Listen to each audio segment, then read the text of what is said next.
Corona महामारी धीरे धीरे तार काया विस्तार करिबारे लागिछि। गत 2 दिन मध्य 16 जन संक्रमित होइथिबा बेले रविवार 18 जन कोरोना आक्रांत चिन्हट होइछन्ति। एहाकू मिसाई ओडिशा रे कोरोना आक्रांतक संख्या 39 रे पहुंची। कोरोना पॉजिटिव जना पड़िबा परे सरकार सेही अंचल सील करी जांच करुछन्ति। एथिसह अग्निशम विभाग और स्वास्थ्य विभाग मिलित उद्यम सहर एवं राज्यर विभिन्न स्थान में दिन राति औषध सेचन करा जाउछि। एही महामारी को जेपरि अन्य को न बापे एने पुलिस पक्षर बाहर काम नथिले घरू न बाहरिया को कहा जाउछि।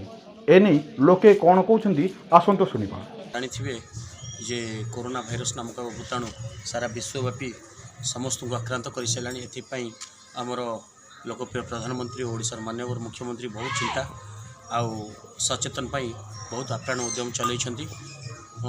एतिक दुख लगुच जे जहाँ 100 भाग लोगर 90 भाग लोक सचेतन होउछन्ति आउ 10 भाग लोक सचेतन होउनांती।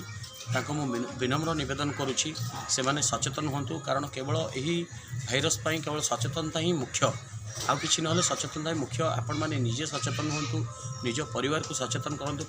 समग्र विश्व महामारी रूप नहीं जाइछि।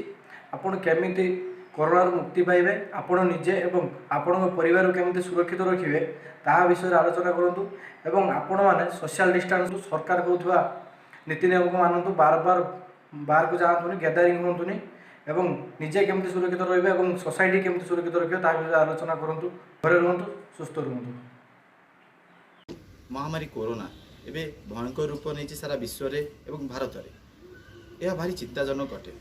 यार कड़ा मुकाबला आम भारत वर्ष रे केंद्र सरकार एवं राज्य सरकार जो भली पदक्षेप नौचंदी सेथिप्रति उभय को धन्यवाद।